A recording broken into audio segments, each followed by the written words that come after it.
इस वीडियो में मैं आपके कमेंट्स का जवाब देने वाली हूँ। मुझे बहुत सारे कमेंट्स रिसीव हुए हैं। यहाँ पे बहुत सारी क्वेरीज़ है अपने करियर को लेके और बहुत सारी चीज़ों को लेके यहाँ डाउट्स लोग पूछते रहते हैं। जैसे कि एक क्वेश्चन आया है कि एमकॉम और एमबीए में क्या करना चाहिए, एमबीए करें या एमकॉम करें।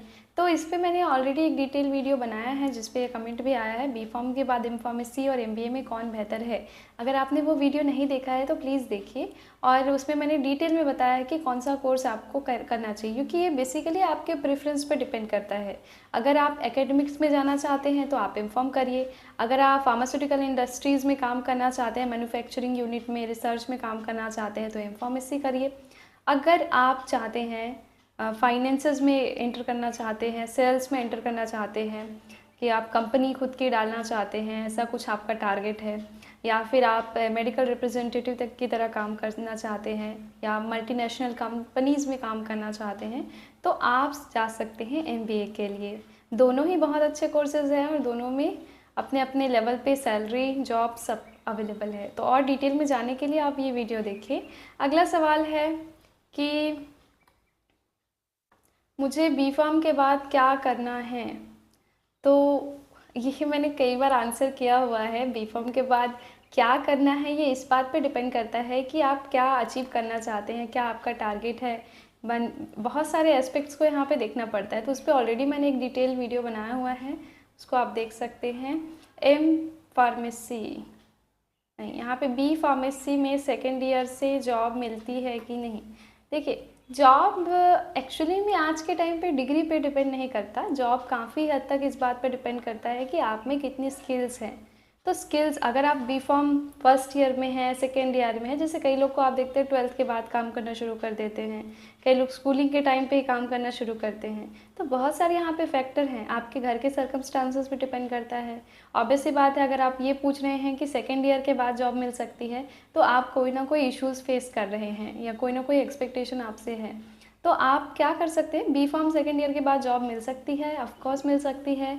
हाँ, बशर्ते यहाँ पे आपको जैसे आप एज अ फार्मासिस्ट काम करना चाहते हैं तो वो पॉसिबल नहीं है, क्योंकि उसके लिए आपके पास डिग्री होनी चाहिए या डिप्लोमा होना चाहिए, बी फॉर्म या डी फॉर्म का। तो और दूसरे जैसे कोर्सेज होते हैं, क्लिनिक में काम करना, डॉक्टर की हेल्प करना, नर्सेज की तरह जैसे नर्सेज करती है वैसा आप कुछ करना चाहते हैं तो कर सकते हैं। बी फॉर्म सेकेंड ईयर में हो तो भी 10,000 तक की, 8-10,000 तक की जॉब, आप कहीं पे टीचिंग के लिए जा सकते हो, ट्यूशन्स वगैरह पढ़ा सकते हो, या फिर जैसे 12th स्टैंडर्ड के बच्चे हैं, 11th स्टैंडर्ड के बच्चे हैं, उनको पढ़ा सकते हैं। तो बहुत सारे यहाँ पे ऑप्शंस होते हैं। आप जैसे कि मैंने कहा कि आपको अगर किसी फार्मेसी में काम करना है, केमिस्ट शॉप में काम करना है, तो उसके लिए डिग्री रिक्वायर्ड है।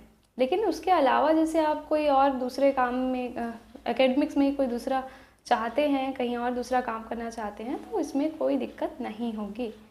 तो उसके लिए चिंता मत करिए। जैसे मैं अपना ही एक्सपीरियंस बता रही हूँ, मैंने 12th के बाद कुछ दिन, जैसे कुछ महीने के लिए ऐसे ही ट्यूशन पढ़ाया था। उसके बाद फिर तो मैंने नीट की प्रिपरेशन शुरू कर दी, 1 साल ड्रॉप लिया। उसके बाद फिर मैंने जब बी फार्म ज्वाइन किया था, तो बाय द टाइम आप जैसे ही कॉलेज में जाते हैं तो बहुत सारे इश्यूज़ फेस करने पड़ते हैं। तो मैंने अपना मुझे टीचिंग का बहुत शौक़ था और गाइडेंस, बहुत सारी चीज़ों का, मैं इस फील्ड में एकेडमिक्स में जाने का बहुत शौक़ था। तो मैंने अपना काम वहीं से शुरू कर दिया। फर्स्ट ईयर में ही मैंने लेक्चर्स बनाना शुरू कर दिया, अपनी प्रेजेंटेशन स्किल को डेवलप किया, और एक टाइम पे मैंने अपना खुद का चैनल भी बनाया।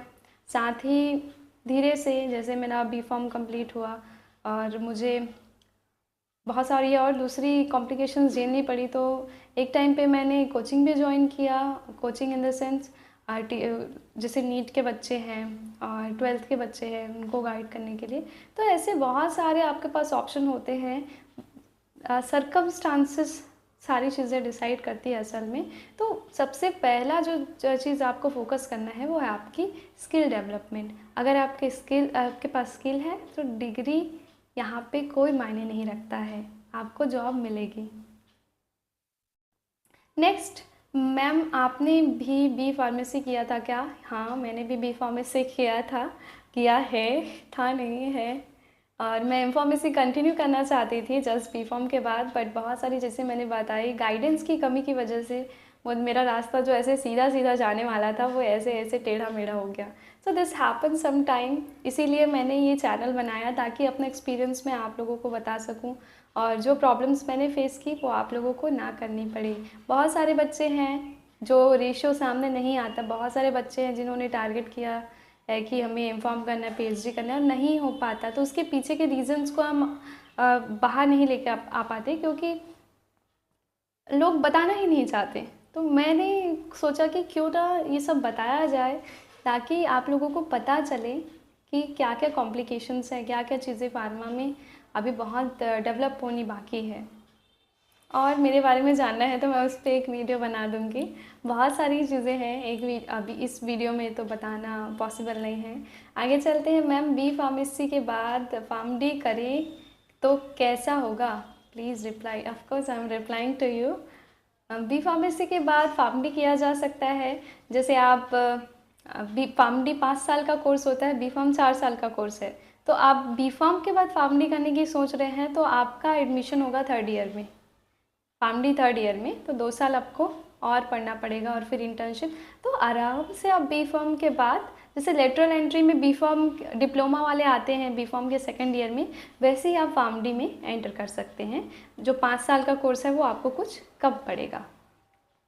उस पर भी एक डिटेल वीडियो बनाऊंगी कि बी फार्म के बाद लेटरल एंट्री में कैसे आप फार्मडी करें, या फार्मडी कोर्स के डिटेल पे मैं एक वीडियो अपलोड कर दूंगी, उसकी चिंता मत करिए। 2024 में बी फार्मेसी करना सही रहेगा क्या? फ्यूचर में इंडस्ट्री जॉब करनी है and I am from middle class family, can you help me? ज़्यादातर लोग यहाँ मिडिल क्लास फैमिली से ही हैं। ज़्यादातर लोग ये प्रॉब्लम फेस कर रहे हैं, जॉब प्रॉब्लम्स फेस कर रहे हैं, सैलरी प्रॉब्लम फेस कर रहे हैं। तो ऑब्वियस है आपका क्वेश्चन कि फार्मेसी करना सही रहेगा कि नहीं।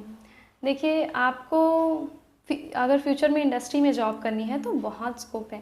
हाँ, एक चीज़ है कि मैंने, जैसे आप इंडस्ट्री में जाते हैं, बी फार्म करके तुरंत आप इंडस्ट्री में जाएंगे तो आपकी सैलरी उस लेवल की नहीं होगी जितना आप एक्सपेक्ट कर रहे हैं। बट एम फार्म या पीएचडी करने के बाद आप जा रहे हैं तो आपकी सैलरी बहुत अच्छी लिमिट तक जाती है।